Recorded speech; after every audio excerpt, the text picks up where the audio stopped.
जय हिंद छात्रों। कैसे हैं आप सब? अच्छे से हैं छात्रों। आज मैं जिस टॉपिक के साथ आपके पास हाजिर हूँ उस टॉपिक का नाम है द हिस्ट्री ऑफ ग्रामर।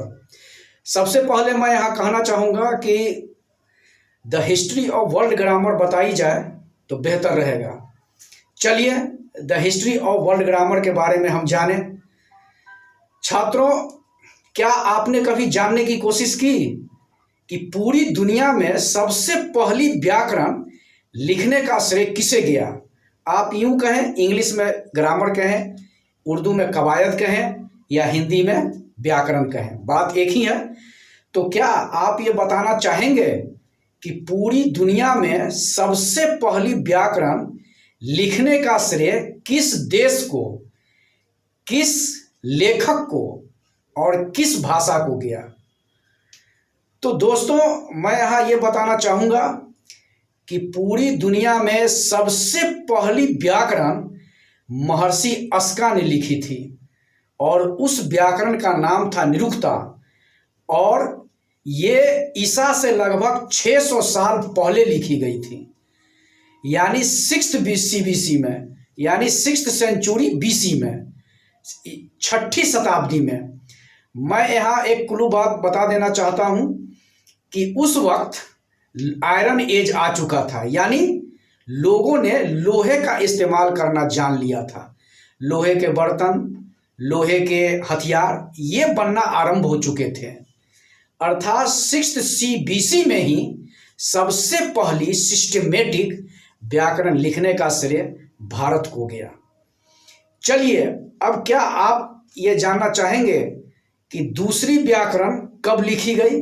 दूसरी व्याकरण ईसा से लगभग 400 साल पहले, यानी 4th BC में, 4th सेंचुरी BC में, यानी 4ठी शताब्दी में, ये महर्षि पाणिनि ने अष्टाध्यायी व्याकरण की रचना की थी। ये आप गौर करेंगे, कभी कभी जीके के भी क्वेश्चन में ही पूछा जाता है, तो इसे आप भूलेंगे नहीं। आप हमेशा याद रखें कि ईसा से लगभग 400 साल पहले, अर्थात 4th BC में, 4वीं शताब्दी में, महर्षि पाणिनि ने सबसे दूसरी व्याकरण अष्टाध्यायी लिखी थी। और आप जान ले कि ये अष्टाध्यायी व्याकरण इतनी कठिन थी कि कोई इसे पढ़ नहीं सकता था।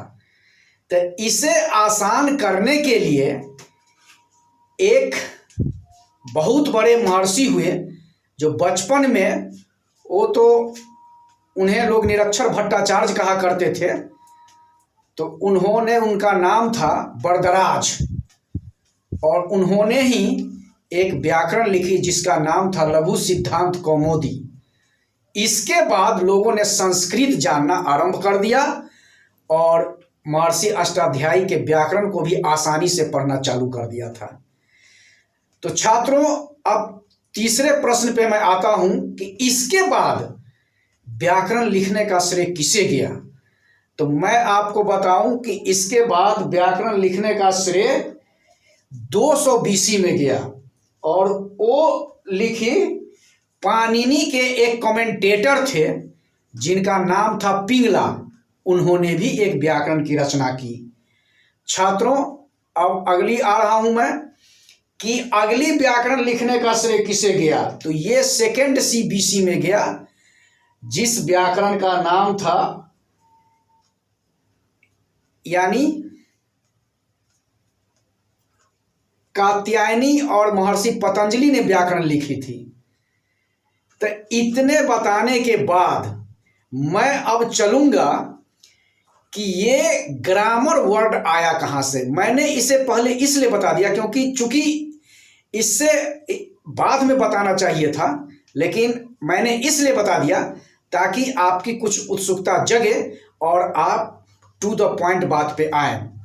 तो मैं टू द पॉइंट बात पे आता हूं। सबसे पहले मैं ये बताना चाहूंगा कि ये शब्द जो आप ग्रामर देख रहे हो, ये आया कहां से? तो मैं बताऊं कि ये जो शब्द ग्रामर आप देख रहे हैं, ये यूनानी भाषा के ग्रेफियन शब्द से आया था, जिसके आप वर्ड डायग्राम से भी जान सकते हैं। यहाँ पे देखिए, ग्रेफियन जिसका मतलब होता है टू ड्रॉ, यानी किसी खींचना या किसी चित्र को बनाना, उकेरना, या हम यूं भी कह सकते हैं इसे, यानी लिखना। तो ये कहाँ की भाषा थी ग्रेफियन? तो ग्रीक भाषा थी, यानी यूनान की भाषा थी ये। और ये इसका लोन ट्रांसलेट फिर ग्रीक में ही हुआ, जिसे हम ग्रेमा कह सकते हैं। यानी ये ग्रेफियन शब्द बाद में ग्रेमा शब्द में ट्रांसफर्ड हो गया, और ये ग्रेमा शब्द ग्रीक में ही ट्रांसफर्ड हुआ, जिसका मतलब था लेटर, यानी अक्षर, वर्ण भी आप इसे कह सकते हैं। इसके बाद छात्रों आप देखो, ये ग्रेमा शब्द आगे चलकर यूनानी भाषा में ही ग्रामेटिका टेक्निक शब्द में बदल गया, जिसका मतलब होता है आर्ट ऑफ लेटर, जिसे आप देख रहे हो। आर्ट ऑफ लेटर का मतलब होता है यानी लिखने की कला, अक्षरों की कला, अर्थात लिखने की कला। तो ये देखा आपने। इसके बाद आप देखिए कि कालांतर में यही ग्रामेटिका टेक्निक शब्द लैटिन की भाषा ग्रामेटिका में बदल गया, और पुनः ये ग्रामेटिका शब्द आगे चलकर ग्रामेर शब्द में बदल गया, जो फ्रांस की भाषा हुआ करती थी, फ्रेंच लैंग्वेज, और इसका मतलब है लर्निंग, यानी शिक्षा। मैं आपको बताऊं कि ये ग्रामेर शब्द आगे चलकर फ्रांस की ही भाषा ग्रामेरी में बदल गया। इसे आप ग्रामेरी भी कह सकते हैं, ग्रामेरी भी कह सकते हैं। और याद रखिए, यही ग्रामेरी शब्द अंत में इंग्लैंड की वोकैबुलरी में, यानी ब्रिटिश लैंग्वेज में ग्रामर के रूप में आया। अर्थात इस ग्रामर शब्द ने ग्रेफियन से लेकर और ग्रामर तक की दूरी तय की। अर्थात इसने यूनान, इसके बाद लैटिन यानी रोम, यूनान, रोम, फ्रांस और इंग्लैंड तक की दूरी की। इतने देशों से घूमते हुए ये ग्रामर शब्द आया। मैं एक बात और यहां बता दूं छात्रों कि ये ग्रामर शब्द 14वीं शताब्दी में लैटिन की भाषा में एक जादू टोना के रूप में आया करता था। जब कोई जादूगर यानी मैजिशियन, जिसे आप सॉर्सिरर भी कह सकते हैं, ये जब जादू दिखाने जाया करते थे, तो जैसे हमारे हिंदी समाज में जब कोई जादूगर आते हैं, दिखाते हैं, तो हिंदी में क्या बोलते हैं? काली का नाम लेते हैं या कुछ बोलते हैं।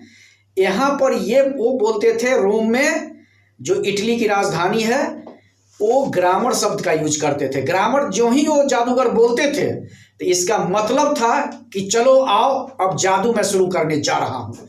यानी ये इनकैंटेशन वर्ड था, जादू टोना का वर्ड हुआ करता था। एक कुल बात और मैं आपको बता दूं कि ये जो आप ग्रामेरी शब्द देख रहे हैं, एक समय में ये फ्रांस में लोग अपना उपनाम रखा करते थे, यानी टाइटल रखा करते थे। जैसे आप हिंदी समाज में देखिए, जैसे कोई ठाकुर रखता है, जैसे कोई पासवान रखता है, कोई सिंह रखता है, अजय सिंह, चाहे रामविलास पासवान, जो भी हो, उसी तरीके से ये एक पॉपुलर वर्ड बना था 14वीं शताब्दी में, 1300 कुछ ईस्वी में। 14वीं शताब्दी का मतलब 1300 कुछ ईस्वी, 12वीं शताब्दी का मतलब 1100 कुछ ईस्वी। तो 14वीं शताब्दी में फ्रांस में एक प्रचलन हो चला था, जो लोग ग्रामेरी शब्द अपने नाम के अंत में टाइटल के रूप में रखा करते थे। तो छात्रों, ये तो आपने देखा वर्ड डायग्राम। अब मैं आता हूं the chronology of English grammar. World grammar का तो मैंने बता दिया आपको, फिर भी मैं थोड़ा सा आपको बोर्ड पर डिक्टेट कर देता हूं, आप लिख लेना। ये आप देखिए,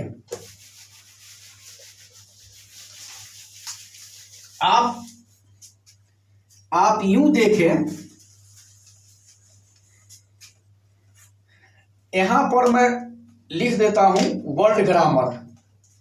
देखिए जरा गौर कीजिए, WORLD, world grammar.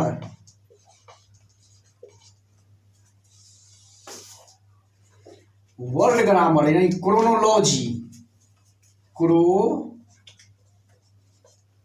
Chronology. Chronology का मतलब तो आप समझ गए। क्रोनोलॉजी का शाब्दिक अर्थ हिंदी में होता है तिथि विज्ञान, यानी तिथिवार घटनाएं, कैसे कैसे बात आती गई, कैसे कैसे घटना घटती गई तिथि वाइज, वो मैं आपको बताऊं। फिर एक बार मैं आपको दोहरा रहा हूं कि पूरी दुनिया में व्याकरण लिखने का श्रेय भारत को गया। ये लिखा किसने? तब महर्षि अस्का ने। कब लिखा? तो ईसा से 600 साल पहले, यानी 6th CBC में, 6ठी शताब्दी में। और किस भाषा में ये व्याकरण लिखी गई? तो संस्कृत भाषा में लिखी गई। तो यहां मैं चालू करता हूं नंबर 1, ये 6th CBC। आप याद रखना, सी का मतलब सेंचुरी यानी शताब्दी, 100 साल को एक सेंचुरी कहते हैं। अब बीसी का मतलब तो आप समझ गए, बिफोर क्राइस्ट, जो पिछली कक्षा में मैंने बताया हुआ है कि ईसा के जन्म से पहले हमें ईसवी सन का ज्ञान नहीं था, इसीलिए हम बीसी रखते हैं। तो छात्रों आप देखो, 6th CBC में सबसे पहली व्याकरण लिखी गई थी निरुक्ता। याद रखना, निरुक्ता। ये लिखने का श्रेय किसे गया? तो महर्षि अस्का को। महर्षि अस्क थे ये। और किस भाषा में ये व्याकरण लिखी गई? तो संस्कृत भाषा में। चूंकि मैं शॉर्ट में लिख रहा हूं, आप समझ जाएंगे, कोई दिक्कत नहीं होगी। सबसे पहली व्याकरण लिखी गई निरुक्ता। चलिए इसे मैं हिंदी में भी लिख देता हूं, निरुक्ता। और लिखने का श्रेय किसे गया? तो महर्षि अस्का को। किस भाषा में लिखी गई? तो संस्कृत भाषा में लिखी गई। अब यहां एक और कुल बात मैं बता दूं, आखिर ऐसी कौन सी जरूरत आन पड़ी कि महर्षि अस्का को यह व्याकरण लिखनी पड़ी? क्योंकि व्याकरण की तो कोई चर्चा थी नहीं। क्यों लिखनी पड़ी? इसलिए लिखनी पड़ी कि उस समय समाज में काफी बुराइयां थी, इतनी बुराइयां थी कि मत पूछिए। और महिलाओं में काफी बुराइयां थी।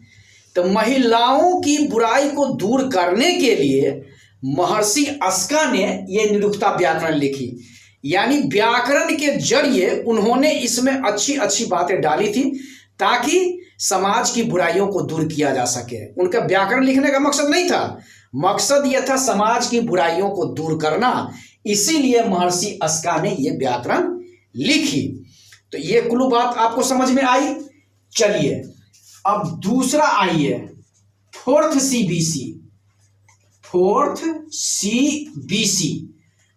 CBC में दूसरी व्याकरण लिखी